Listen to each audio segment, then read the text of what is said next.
Nous allons écouter les révélations de ce grand youtubeur ghanéen, un Ashanti, qui parle de l'esclavage, de ce qui s'est passé durant l'esclavage, notamment au Ghana.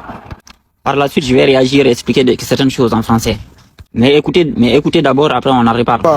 You know, the transatlantic slavery, people think that the people that were taken to the Caribbean were mostly Ashantis. No, it was actually the Ashantis that were capturing people. So they were capturing people from the north of Ghana. You know, other places the Salaga market. Yeah. So they catch you from the Salaga side. They walk you down all the way to Cape Coast, where you take your last bath. Wait, you walk all the way from the north. I tell you, yes. Are you kidding me? So that is why you are making it up. It's not true. I'm not making it up. I'm not making it up. I'm making it up. Many if you go to the north, yeah. Okay. Many of our African American brothers in the diaspora in the Caribbean, we shouldn't think they are from the coastal areas. No. Salaga, up north. If we do tourism right, you will just see how they trekked, kidnapped, captured people all the way from present-day northern Ghana, hundreds of kilometers. Not that I know. No, they walk. Some people did not even make it along the way from the north to the south, like central region, right? Then they took them. That's why you had to take your last bath. If you go to what's it called? Asin Manso. Yes. So you take your last bath because you've walked long miles. And all the dirt. All the dirt, they go and wash you. They wash you, then they take you to the dungeon. That's when they're like they start like checking which one is the strongest, you know, and they keep you there. Did you know? So that is why, like, can I say something? Yeah. Yeah. Even those of us who are on the coast, western region, central region, Volta region, there are many of us who carry the blood and the genes of northern grandmothers. Yep. Some of the good-looking, strong women who have been tracked down, you will find people along the coast who say this one we shouldn't sell to the Bronies. Yeah. And so you will come, even after slavery ended, I know certain towns in my part of the Volta region where I know a military general who can trace his great-great-grandmother to somewhere in northern Ghana. Wow. I know a diplomat, and I can't mention names, I have to respect confidentiality, who has been able to trace her great-great-grandmother to somewhere in Burkina Faso. Now, we are not talking about imagining things. So this whole thing about slavery and ackee, this is something that Jamaicans have as a national dish? Yeah, national dish. This is called ackee. They eat it with saltfish, and it's a national dish in Jamaica called ackee and saltfish. And the fact that some of us living in the south have no idea that this is actually a meal, now it makes sense that the people were indeed taken from the north to this side. Some in the... Ce qu'il dit là prend sens. Il suffit de voir la disposition des Peuls dans toute la sous-région. On sait qu'il y a eu des activités d'esclavage sur les côtes. Donc, c'est peut être les gens des côtes qui se sont vendus eux-mêmes ou bien qui ont pratiqué ça sur eux-mêmes. Ce qu'il dit là est connu, mais peu relayé. Et c'est la même réalité aussi pour le Bénin. Voilà. Le royaume du Dahomey qu'on entend, qui était l'un des plus grands centres d'activités d'esclavage, de vente des gens, c'était pas les gens des côtes qui subissaient ça. C'était les gens plus au nord. On a ici, par exemple, les Peuls qu'on dit Borgou, au nord du Bénin, qui sont les Peuls parmi ceux qui ont le plus de scarification. Et pourtant, on entend peu parler d'eux. Tout comme au nord du Togo, au nord du Ghana, au nord de la Côte d'Ivoire, il y a des Peuls là-bas. À l'état actuel même où on parle, et historiquement, il y en avait beaucoup, en fait. Au Ghana, la région dont il parle, Tamale, là, c'est la zone centrale même des Peuls, en fait. Mais ils ont été phagocytés là-bas par une ethnie caucasienne noire qu'on appelle les Dagomba.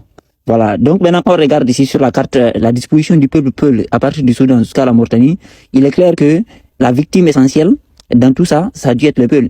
Cela est soutenu aussi par le fait qu'on voit le nombre de révolutions que les Peuls ont produites autour de cette période-là. À partir de 1630, l'agression a commencé. Du coup, les Peuls ont commencé à lancer des révolutions, à créer des États théocratiques pour se défendre.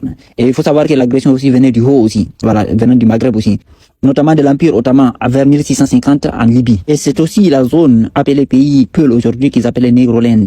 Donc historiquement, comme il le dit, à partir de la zone qu'on dit Tamale au nord du Ghana là, jusqu'au centre même, en fait, c'est un territoire Peul, les Peuls de Ghana. Ce qui est marrant dans cette histoire, c'est que jusqu'à aujourd'hui, les Peuls au Ghana sont persécutés. On leur refuse la nationalité, on leur refuse la terre, alors qu'ils reconnaissent eux-mêmes qu'il y a plus d'1 million de Peuls là-bas.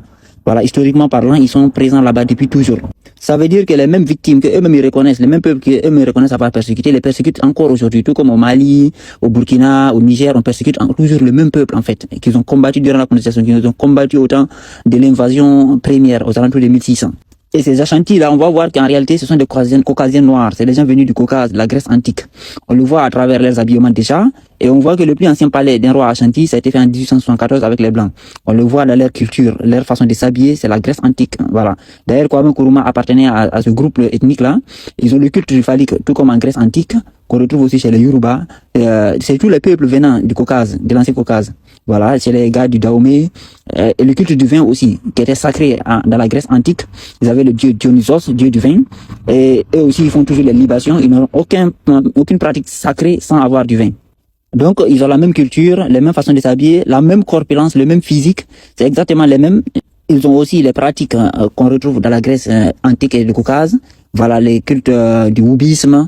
On retrouve ça beaucoup chez eux. Voilà, tout est codifié dans leur tradition en fait. Tout comme tous les peuples noirs, notamment ceux qui sont installés aux côtes, ils ont ces pratiques-là codifiées dans leur culture, dans leur religion, qu'ils appellent culte traditionnel en Afrique. C'est codifié dedans, c'est tenu secret.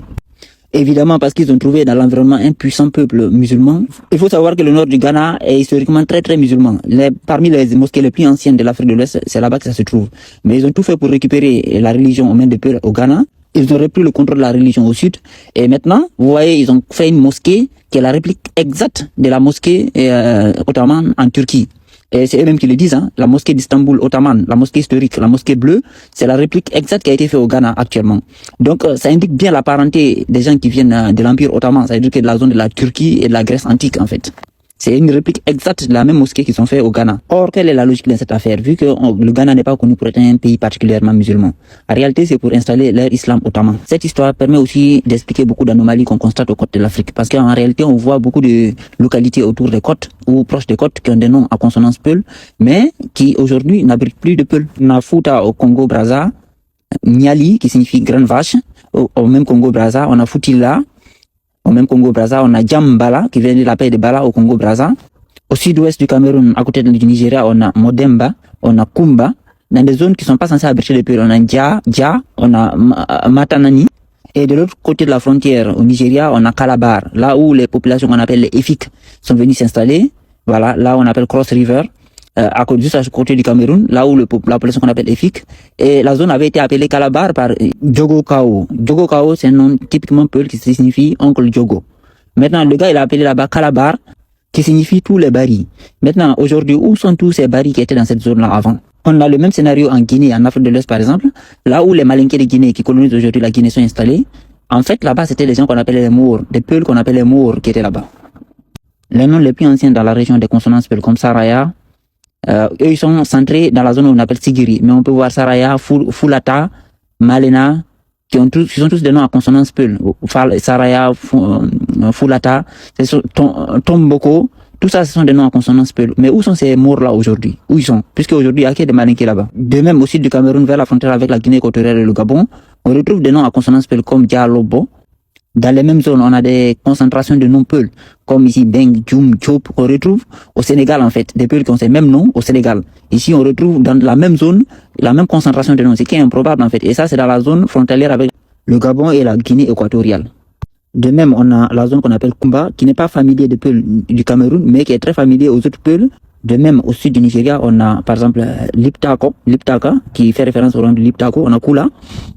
Au sud du Nigeria, on a le Kumba, là, c'est le deuxième nom de filles chez les peuls. On a Samba, on a Djoum, ça c'est au Cameroun, là. Voilà, les Diop, ce que j'ai montré tout à l'heure. On a Beng, qui est écrit Beng. Parce que c'est les Allemands. Dialobo, qui sont deux prénoms peuls.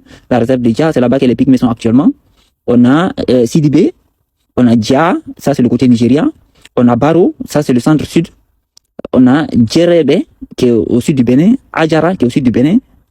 On a Dabe, qui est au sud du Bénin. Tout ça, ce sont des noms peuls. Banibe, qui sont vers le sud du Bénin. Djabata, qui est au Bénin. On a Djebe, Kanfado. On a Badja, au sud du Togo. Et toutes ces localités-là sont des localités qui ne sont pas censées avoir des peuls, surtout à l'état actuel. Maintenant, où sont passés tous ces gens qui vivaient dans ces zones-là, en fait, tous ces peuls-là? Et c'est ce qui s'explique par cette pratique que les gars ont eu contre nous. C'est-à-dire que ils capturaient les gens comme c'était dans leur culture de faire le commerce humain. Vous voyez ici, par exemple, Bimbila, ça c'est du peul pur. Kajebi, Kodjinna, ça c'est du peul pur. Donc, et même le terme Abidjan, là, c'est Abidjan, père des Tchans. Il n'y a pas eu de commerce triangulaire, il y a eu une agression des Noirs contre d'autres mélanodermes en Afrique.